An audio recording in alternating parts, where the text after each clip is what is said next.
You have probably heard of the Bechdel test. It is a test that measures the representation of women in film and other fiction. It asks whether a work features at least two female characters that talk about something else other than a man. It seems like a very specific test, so naturally, one might ask themselves, why? Why was there a necessity for it?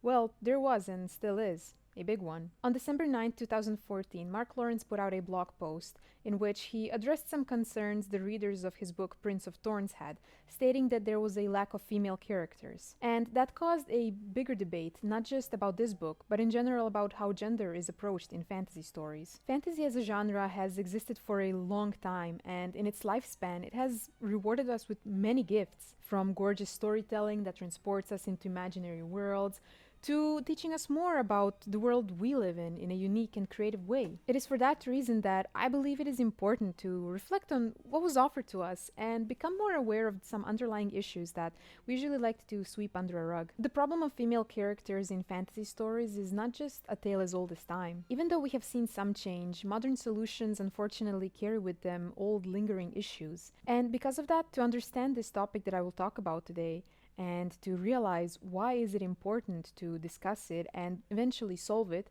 let's go back in time and see where it all started. So how did fantasy as a genre emerge? Way back in the early days of humanity, there were many wondrous, unexplainable things happening around us, and of course we wish to know why. Myths and legends emerged as a way to understand the world around us, and they served as a backbone for what later became known as folk and fairy tales. Fairy tales were the most popular among children, as the same as their predecessors of myths, they served an educational purpose, to teach the ethics of the society they belonged to. Children's fairy tales evolved and were influential in the development of the fantasy genre, and the first piece of fantasy literature for children and young adults appeared in the 18th century with Hans Christian Andersen and Lewis Carroll. The new fantasy stories showed brave heroes overcoming evil, but without the moralizing aspect that fairy tales had. Yet they still kept the heart of what stories always were. They explained, instructed, taught the readers. I didn't just give an overview of fantasy for the sake of repeating what a lot of us already know. Rather, I wanted to correlate the early beginnings of fantasy to what we will talk about in today's video. If we take into consideration the point of early fantasy, such as folk and fairy tales, and how it always reflected the society of a certain period, well, we have to look at the society in which it was part of. A patriarchal one. Women weren't treated as equals, and that did reflect in stories, not just in fantasy, but in general in a way that women were characterized. They were wives and mothers, or seducing sirens that lured men into dark waters. There was always a focus on their roles, already solidified and rarely changing, rather on their character arc, as was the case for their male counterparts. The great works and deeds were granted to predominantly white men, and we were all taught in schools about that. This caused a belief that is not solidified on facts, but rather the absence of them. It is not that there were no great women, it's just that the focus was on the man, and a woman was introduced only when her existence tied into one of the men that we observed. Absence of evidence is not evidence of absence. As we can notice, there are certain archetypes that characters belong to in stories, so we can go through some of them that are more common for female characters. While I was researching this topic, I found various archetypes that were not just specific for fantasy stories, but for a lot of them. But for this video, we're only going to focus on archetypes that revolve around female characters in fantasy stories,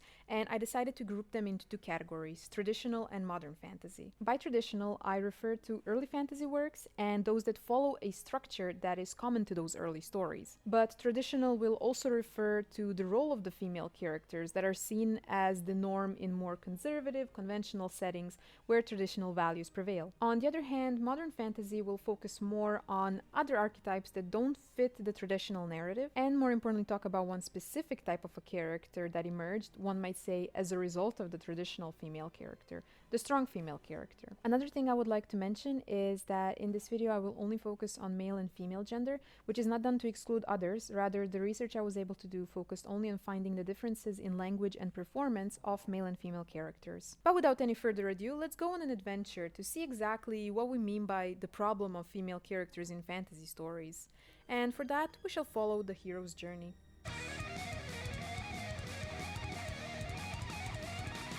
We have gone through the ordinary world, and now we have received a call to adventure, which started after our small village of happy thoughts got raided by evil spirits of poor writing of female characters. And by poor, I don't just mean the way characters are written. I also mean their absolute disappearance in fantastical worlds, where apparently only men live. Considering half of the population is female, it is interesting seeing, or rather not seeing, an emergence of any female characters in some fantasy stories. The protagonist can travel through continents, go through cities, taverns, yet any person they stumble upon is almost always male. But wait, it's time for stage 3, where we become the reluctant hero.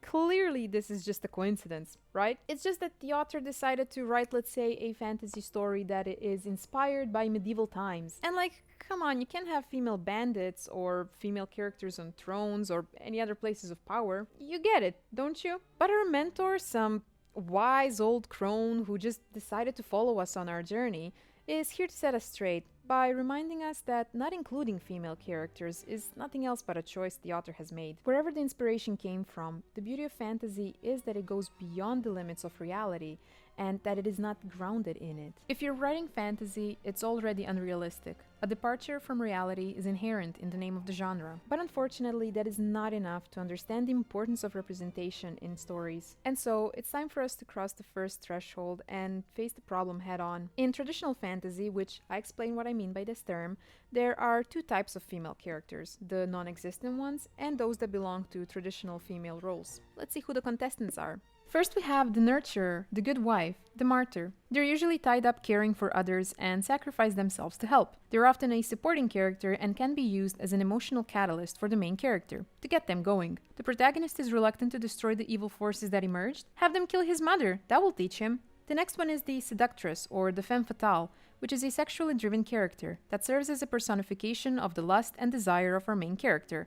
And it is something they might succumb to, but ultimately avoid, as the seductress is often manipulative, like a devil in disguise. Make sure to really stress the size of the boobs when describing this character. The last archetype is the maiden, the damsel in distress, the princess, however you want to call it. We can think of many examples of this type, and for a good reason. Unlike the first two, this one can be seen in the circle of the main set of characters. They are childlike, naive, gentle flowers, who are often in danger and in need of rescue. They let others deal with important things, or they never had the choice to choose what to deal with, but that is alright, because they're precious to everyone, and we wouldn't want them to worry their pretty heads with silly things. All three of these characters are good in one thing: standing there, all pretty, doing nothing. But wait, says an old man who just approached us, they don't just stand. Think of all the examples of female characters that are powerful. Look at how they go against patriarchy, wielding that sword. Except they don't. They never do go against what was already solidified as a woman's role in society. Holding a sword, as we will see more in the modern fantasy chapter, does nothing to make the female character strong. It is not about these moments of power, it is about a very specifically crafted narrative, almost always crafted by male characters, where these women are seen. They're only presented as strong if put in comparison to what a man does, and even when a woman does what a man does, she's not seen as an equal, but rather as an exception to the rule. Strength and power in fantasy stories are reflected by what strength and power are in our world, and it is hard to see it at first when the presentation of power we're used to seeing is defined by toxic masculinity of our society. We accept without question that these worlds have magic, elves, dragons, creatures of folklore and fairy tales. Do we think readers would really, truly struggle with the concept of women who hold an equal role in society with men? I stumbled upon a Reddit discussion that asked the users what are they sick of seeing in fantasy stories regarding female characters, and the answers connect to the archetypes we previously discussed. Having a female character be killed off only for the advancement of the male protagonist, or having all female characters be in love with the male protagonist just because they're women and he's the protagonist. And of course, women completely missing or having no role in the story. Clearly people have been bugged by this for quite some time, this enemy called poor female character writing. And usually when there is one extreme that people do not like, the process of righting the wrong usually starts by going to the other extreme. It is time for us to cross the second threshold and enter the cave of modern fantasy, and unfortunately, it is not looking good.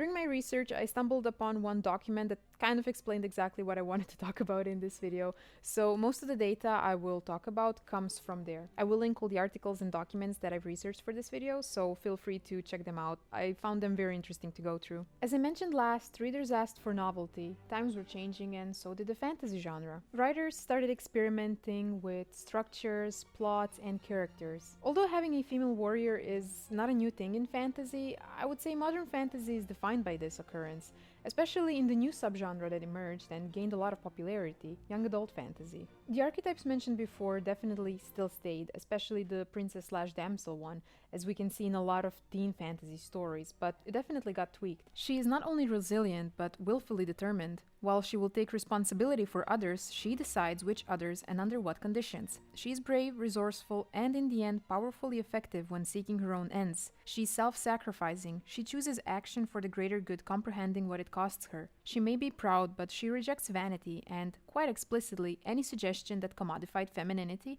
will represent or enable her capacities. She is the agent of her own aspirations and seeks to modify the actions of others to suit her own. This can be seen as an evolved version of the princess, because she does possess the kindness and naivete in the beginning, but upgrades her choice-making skills. She's no longer on the sidelines, she now has an immediate effect on the plot and how the story progresses. She is no longer someone else's love interest, she has multiple love interests. She is rejecting previously put standards and seeking her own gain, but also willing to sacrifice for the greater good. Our female character is starting to sound more like an actual human being, rather than just some cardboard cutout that is ready to be picked up on the side of the road whenever it is convenient for the male protagonist to. She became so unique, so fresh, so not like other girls. This character does not like femininity. She rejects it because she's not like other girls. This character hates fashion because she's not like other girls. This character hates cleaning and cooking because she's not like other girls. This character does not have any female friends and for some reason hates them and they hate her because she's not like other girls. This innate desire to make anything female related seen as less and trying to raise our female character above it became very problematic. Yes, we have female characters who use their brains and fight their own battles, but they're doing so while alienating other women. And suddenly we come to the same problem we had before, only this time it's not men versus women, it is women versus women. Nothing exactly changed. But it was easy to see how this could happen. In real life, women rejected feminine traits because it was clear how they were seen in our society. The phrase, not like other girls, relies on diminishing the rest of the female population. It tells the receiver her gender is bad, but since she is different from the rest, she is good. Moreover, the female character needed to have a very clear image in order to be seen as a protagonist. She had to be a warrior, but at the same time she had to be a nurturer. She had to accumulate large amounts of power, only in the end to give it up for the greater good. In our society, there is a term called the career woman, which signifies a woman who solely focuses on her career. But another term appeared, superwoman. Superwoman excels at both her career and personal life. She is a mom, a teacher, a student, a boss, a wife. Everything she desires, she has. Only it became very obvious it wasn't always a choice. It was required by society to be a superwoman. The not like other girls character is the superwoman of fantasy. She needs to be this awesome machine, otherwise what's the appeal, right? I mean, who would want to read about a flawed character that is only good at one thing and thus is kind of relatable? No. Nobody wants that. I want a full-time model who's a part-time astronomer and also knows martial arts and is running an animal shelter. Realism, people. It's almost like we feel the need to make the women larger than life to compete with the male favorites in other books, much like how women need to work harder in real life to be noticed and stand alongside men in similar roles. I think the Mary Sue trope came from having to make the female protagonist incredible, larger than life, and so fascinating that she couldn't be ignored. But the trouble is that it disconnected them from the reality of readers' experiences and can be challenging to relate to. But there's another enemy we have to deal with. At last, we have come to the final battle, and boy oh boy, does our enemy look strong.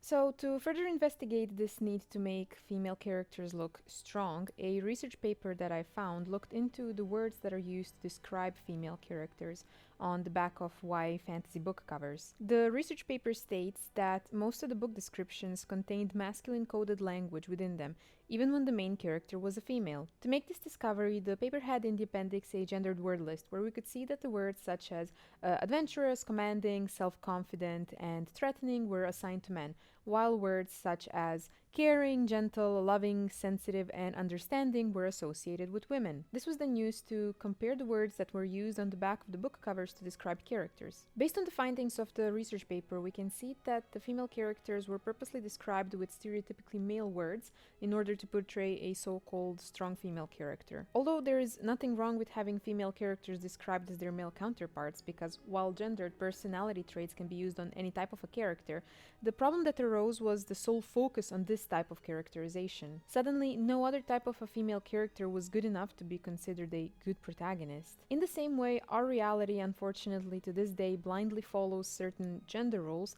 fantasy genre does the same, by having a very strict idea of what a strong female character is. And it is not done for the purpose of female character being her own entity, but rather it caters to the male aesthetics. The strong female character became a standard in fantasy, and is therefore not allowing much space for any other contestants. It is perfectly fine for women to appreciate themselves in this physical sense and see themselves as warriors in fiction. The bigger problem is that readers begin to view this type of character as the standard women character. She's not the only woman out there saving the world. The female characters in fantasy often have to undergo a certain transformation to defeat the big bad, and it is done by giving them more masculine traits. By doing so, we immediately make it seem as if the traditionally female traits are weaker and need to be removed from the main female character to become someone who is strong and powerful. I'm doing this a lot.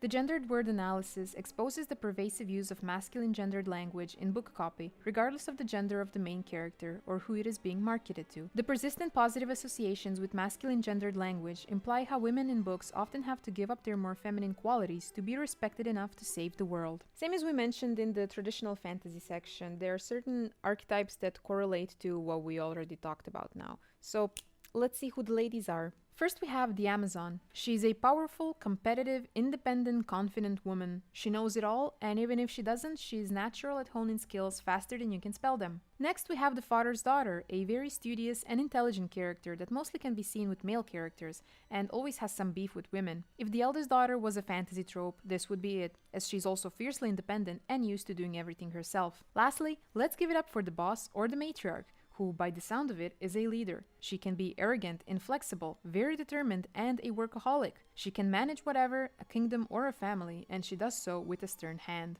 As we can see from the words that are used to describe these female archetypes, they are usually associated with male characters and men in real life. That is not to say these characters are not strong, because as we have previously established, the words strong and powerful are measured by masculine traits, therefore making these archetypes in fact a strong female character.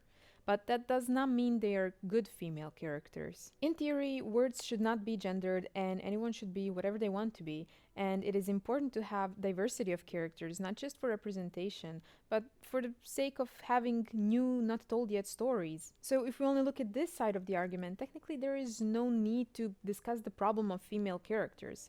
But that is a very isolated way to look at it, as fantasy, therefore character descriptions, are not in a vacuum. They're created by people in real life who carry with them conscious and unconscious biases, and who were raised in different places, times and cultures, and have different life experiences. All of these play a major role in crafting a story and characters. The biases we have in real life will unfortunately carry in the imaginary, as we can see through the strong female character. They're not the problem, but the implications that they carry are. A strong character, especially if female, now needs to be a goddess, an ultimate weapon of modern gender performance. Another issue is that while before we had Mary Sues that were these perfect women that could do no wrong, the strong female character, in fact, is the opposite, but it's not shown as such. It is not a novelty to have a character that is doing atrocious thing, but is shown as justified or even more so desired to have acted that way. Most of the characters that would follow such a path are predominantly male. On the other hand, female characters would either be goody two-shoes, or if they would do anything, like even the tiniest thing, they would be immediately scolded. Surely I can't imagine seeing that happening in real life, where women are held more accountable to extreme heights while men are given passes. I really can't. But with the occurrence of the strong female character, she not only got the agency, but she also got the passes. She is cruel, manipulative, willing to go over others to get what she wants. The problem is not having characters like that.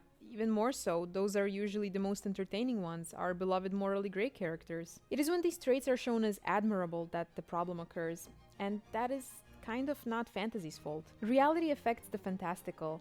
The gendered word list, the associations we have with the words strong and powerful, those are the culprits. Rarely will we have someone associating vulnerability or willingness to show emotions as powerful. Cruelty is powerful. Being cold-hearted makes one strong. Nobody will second guess that, because that is how the world works. It is not a coincidence that a lot of fantastical worlds work the same. It is always about the cruelty and who can out-cruel the other.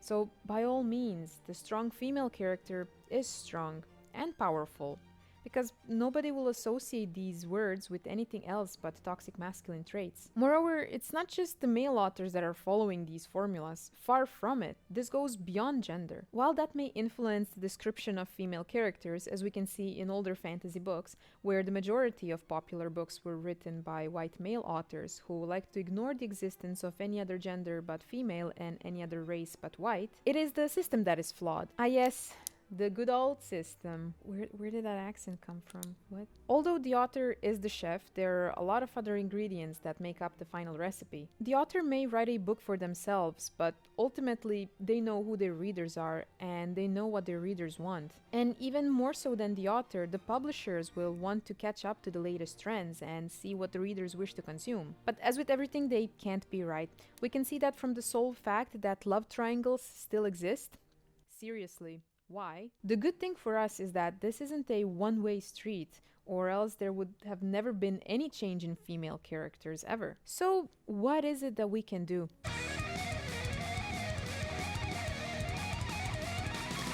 Our hero's journey is coming to an end. It is time for us to experience resurrection, which will give us the key to solve this issue. By the way, I'm using the jargon from The Hero's Journey by Christopher Vogler from his book The Writer's Journey. Probably should have mentioned that before.